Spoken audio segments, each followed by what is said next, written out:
Assalamualaikum. Hai adik-adik, apa kabar? Semoga adik-adik selalu dalam keadaan sehat ya. Pada video kali ini, kakak akan mengajak adik-adik untuk belajar mengenai pesawat sederhana. Apa itu pesawat sederhana dan apa saja yang termasuk pesawat sederhana? Yuk ikutin terus penjelasan dari kakak.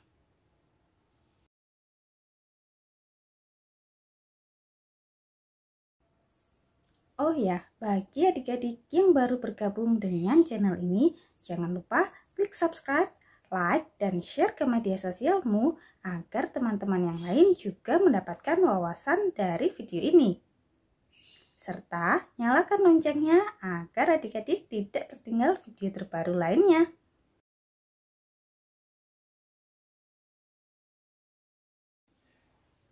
Ketika kakak menyebutkan kata pesawat sederhana, apa yang terlintas di pikiran adik-adik? Apakah pesawat dari kertas?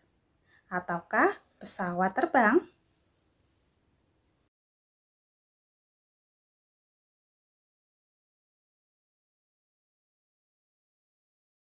Jadi, pesawat dari kertas maupun pesawat terbang bukanlah pesawat sederhana yang kakak maksud. Di sini, yang kakak maksud dengan pesawat sederhana adalah sebuah alat bantu yang digunakan manusia untuk mempermudah pekerjaannya dalam melakukan usaha.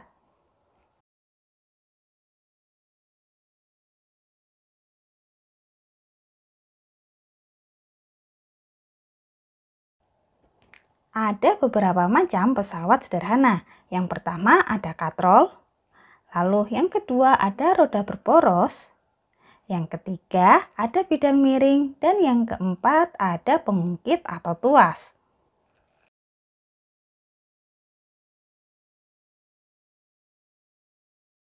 Jenis pesawat sederhana yang pertama akan kita bahas adalah katrol.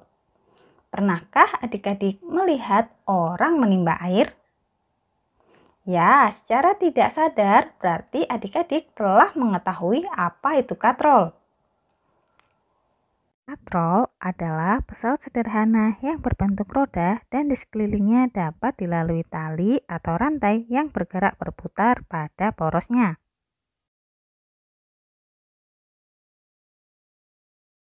Dalam kehidupan sehari-hari, katrol ini memiliki kegunaan untuk menarik atau mengangkat benda yang berukuran berat.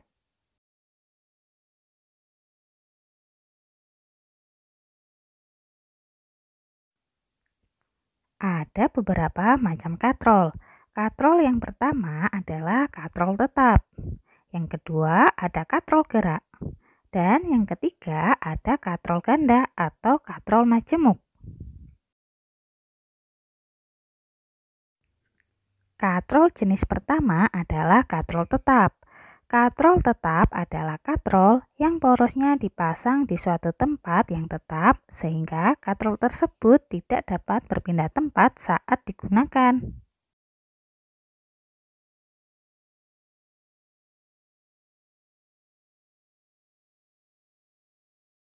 Keuntungan mekanis katrol tetap sama dengan 1, karena pada katrol tetap tunggal, gaya kuasa yang digunakan untuk menarik beban sama dengan gaya beban.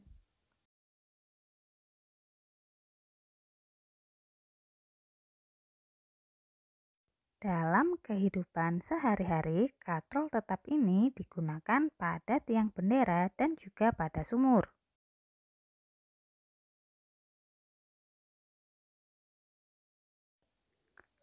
Berikutnya ada katrol bebas atau katrol bergerak. Katrol bebas adalah katrol yang dapat bergerak bebas saat katrol dipakai. Mengapa katrol bebas dapat bergerak secara bebas? Hal ini disebabkan karena porosnya tidak dipasang di tempat yang tetap.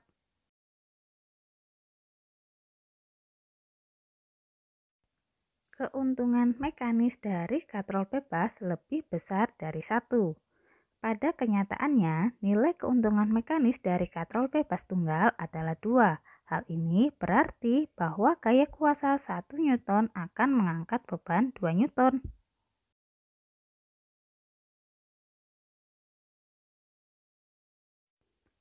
Dalam kehidupan sehari-hari, katrol bebas atau katrol bergerak ini dapat digunakan untuk mengangkat peti kemas di pelabuhan.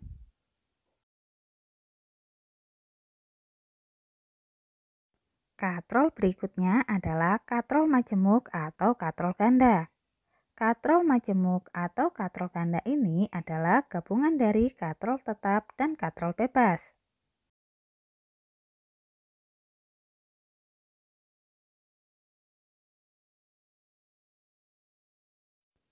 Keuntungan mekanis dari katrol majemuk sama dengan jumlah tali yang menyokong berat beban. Coba adik-adik perhatikan gambar katrol yang ada di layar. Nah, dari gambar kita dapat tahu bahwa gaya kuasa pada katrol majemuk tersebut adalah 4. Hal ini disebabkan karena jumlah tali yang mengangkat beban ada 4. Tapi yang perlu adik-adik ingat, tali kuasa tidak diperhitungkan. Jadi dapat disimpulkan bahwa semakin banyak jumlah katrolnya, maka semakin besar keuntungan mekanisnya.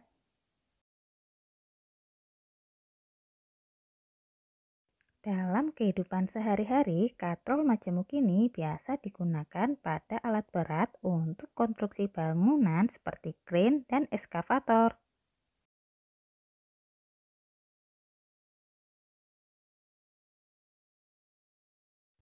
Berikut ini adalah tabel perbedaan jenis-jenis katrol.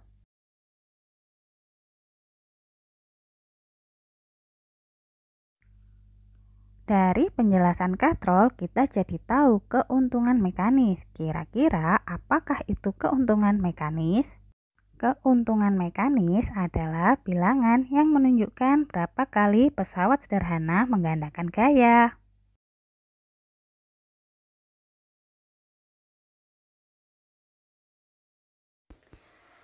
Secara matematis, keuntungan mekanis atau KM dapat kita cari dengan menggunakan rumus gaya beban dibagi dengan gaya kuasa, di mana gaya beban kita lambangkan dengan FB dan gaya kuasa kita lambangkan dengan FK. Satu hal yang perlu adik-adik ingat bahwa tidak semua pesawat sederhana dapat menggandakan gaya. Contohnya adalah katrol tetap. Katrol tetap hanya berfungsi untuk mengubah arah gaya. Oleh karena itu, pada katrol tetap hanya memiliki keuntungan mekanis sebesar 1. Hal ini disebabkan besarnya gaya kuasa sama dengan gaya beban.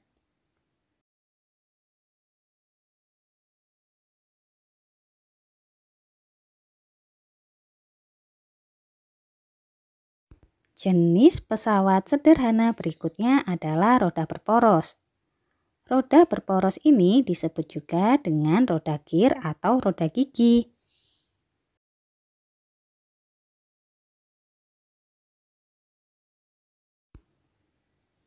Roda gigi atau gear serta ban pada sepeda adalah salah satu contoh dari pesawat sederhana yang tergolong roda berporos.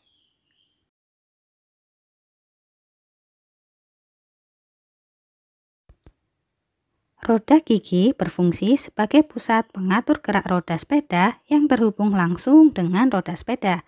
Sedangkan roda sepeda menerapkan prinsip roda berporos untuk mempercepat gaya saat melakukan perjalanan.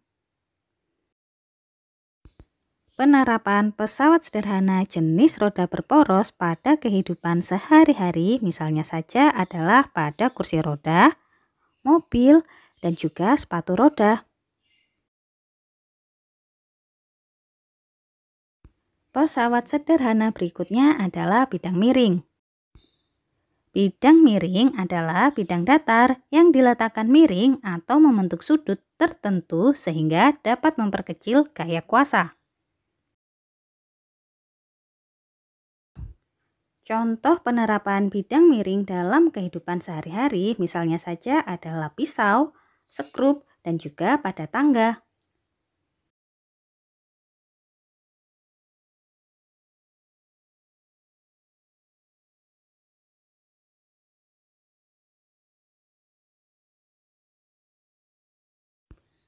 Coba adik-adik perhatikan gambar yang ada di layar.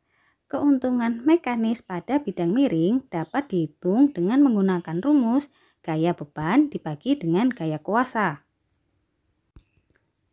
Karena segitiga yang besar sebangun dengan segitiga yang kecil, maka berlaku FB atau gaya beban dibagi dengan FK atau gaya kuasa. Gaya beban ini sama dengan panjang bidang miring dibagi dengan gaya kuasa yang sama dengan tinggi dari bidang miring. Sehingga keuntungan mekanis pada bidang miring dapat dicari dengan L dibagi H, di mana L adalah panjang bidang miring dan H adalah tinggi dari bidang miring. Jenis pesawat sederhana berikutnya adalah pengungkit atau tuas. Pengungkit atau tuas ini dalam kehidupan sehari-hari banyak sekali penerapannya. Misalnya saja pada pinset, koper, sekop, pada pembuka botol, jungkat-jungkit, pembuka biji kenari, gunting, dan juga pada linggis.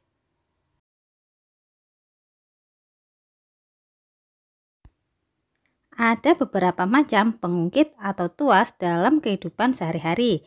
Ada pengungkit jenis pertama, contohnya dalam kehidupan sehari-hari adalah gunting. Gunting ini memiliki konsep pengungkit di mana tumpuannya berada di antara gaya kuasa dan juga gaya beban.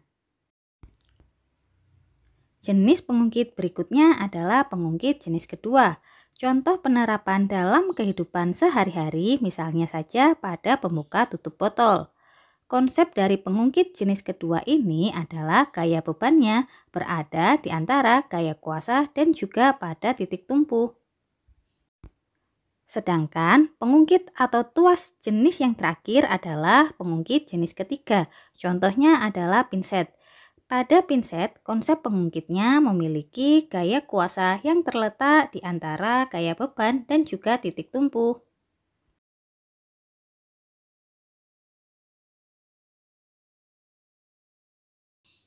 Pengungkit dapat memudahkan usaha dengan cara menggandakan gaya kuasa dan mengubah arah gaya. Keuntungan mekanis ini digunakan untuk mengetahui besar gaya yang dilipat gandakan oleh pengungkit.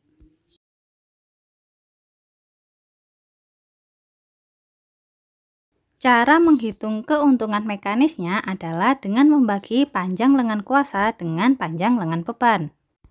Panjang lengan kuasa adalah jarak dari tumpuan sampai titik bekerjanya gaya kuasa. Panjang lengan beban adalah jarak dari tumpuan sampai dengan titik bekerjanya gaya beban.